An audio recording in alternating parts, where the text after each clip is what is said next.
Hey guys, Dr. Hampton here. I am so excited to be here in this video today because I have my buddy Roderick Lambert, who is a certified coach. And what certified coaches do is they help busy people like you and me figure out what we want and who we are.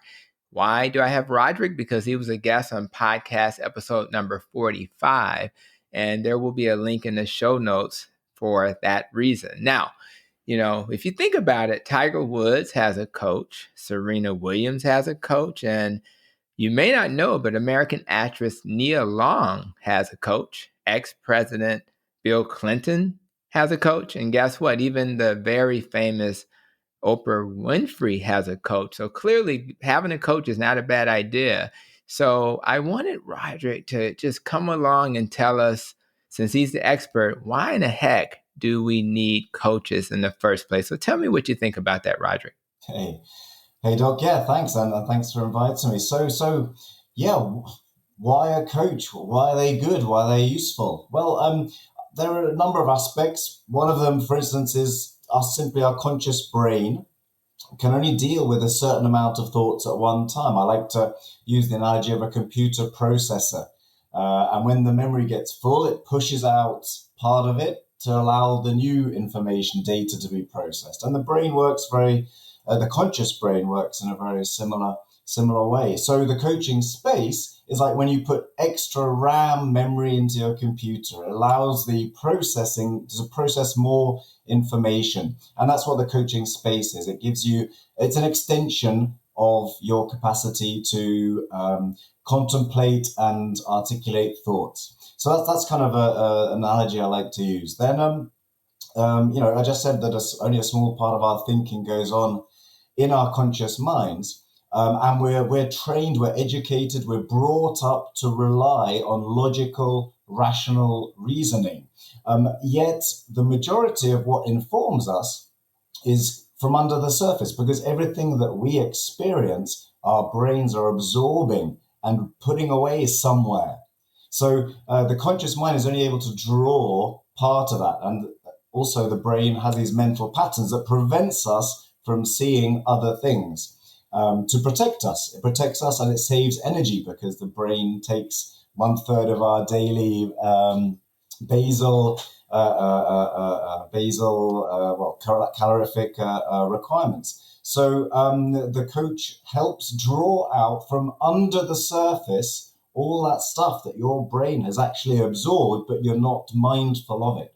And that can be really helpful because actually in the end, the client, the coachee, knows it's all in there in general. Also, why a coach? Why not, what a lot of people do, talk to their friends, their family. Well, what happens when you talk to your friends and family is that they want to help. So they start advising you. It's the best intentions, but they start advising you. If I were you, this worked for me. Why don't you try this? The coach approaches a client or a coachee with the mindset that the coachee is unique. And the coach doesn't experience the world through their eyes. He's not, walking in their shoes. So who am I, the coach, to advise you? I experience the world very differently to you. Something that worked for me may work for you, but it might not. So it's far better to get it out of you because it's through the way you experience the world. Then there's the element of empowerment through responsibility. When you take advice, you're kind of shifting the responsibility onto the person who's giving you the advice. Actually, when you come up with you identify the blocking points, you find the best solution, and you succeed, all thanks to simply the coach enabling you to do that. That's really empowering and motivating. When you've taken someone's advice and it doesn't work, then you can always say that's their fault, it didn't work, bad advice. Or if it works, thanks for the advice, but it wasn't me. So you're sort of sharing that success and the failure putting back on the person who advised you. So if you actually, through a coach, work out your own blocking points and your own actionable outcomes that lead you to a solution that's good for you, that can be really empowering and motivating. there's the element of accountability. I mean, we all get bogged down in our internal, Yeah. I call them saboteurs, these kind of mental processes that limit us and break us, well, act as brakes and obstacles. So an accountability partner just helps you at that regular, once a week, once every 2 weeks, to remind you of what it was you set out to do. And a lot of my clients find it useful. They, oh, yes, I said I'd do this because in 10 days' time, I'm going to talk to Roderick about it. So I better try it out and see what happens. A coach particularly creates a safe space. Safe not just because it's confidential, there's the client confidentiality aspect, of course. And any trained coach, whether it be with the ICF or the EMCC, abides by a strict ethical codex.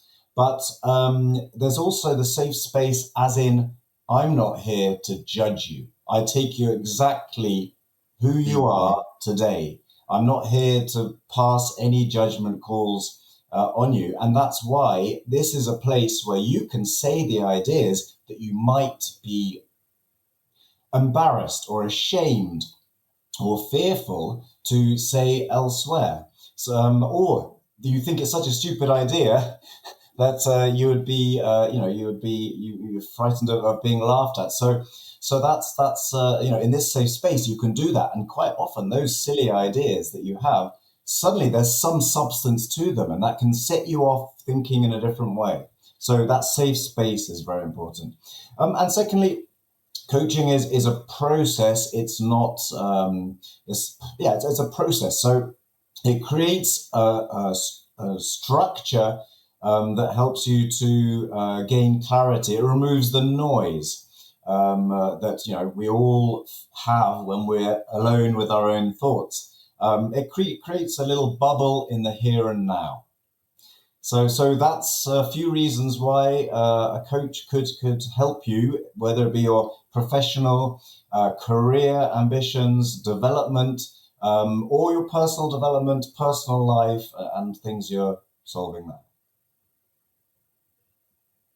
I love it, in terms of I love that clarity. Sometimes not having that clarity makes sense. I definitely like the accountability. I don't know if I like it, but I need it. I need that accountability and then a safe space. I think a lot of times not being able to know who to talk to. It's kind of hard to talk to your boss because they're your boss, you know. So having somebody who may have a certain level of expertise to kind of help hold our hand and guide us makes a lot of sense. So I think for a lot of people who are listening, that's going to make a lot of sense. I know I've had a coach. I'm going to have another coach very soon, and what happens is it's going to help me hopefully optimize so that I can continue to do this work, continue to be the doctor I want to be and the family man I want to be and the leader I want to be and all the list of things. So I really appreciate you, Roderick, sharing your tips, and I thank you for that. And for those who listening to this today, I mean, if you like to hear from experts like Roderick and you believe that that'll help improve your life, definitely like, subscribe, and comment. Tell us if you have a coach. Tell us if you're thinking about getting a coach. And I really think that it'll be helpful to hear your thoughts about the subject. So thanks, Roderick, for your great advice. And as we wrap up this video, I want you guys to all be safe, be well, and continue to protect your nest and take care. Thanks, Roderick, for your time. My absolute pleasure.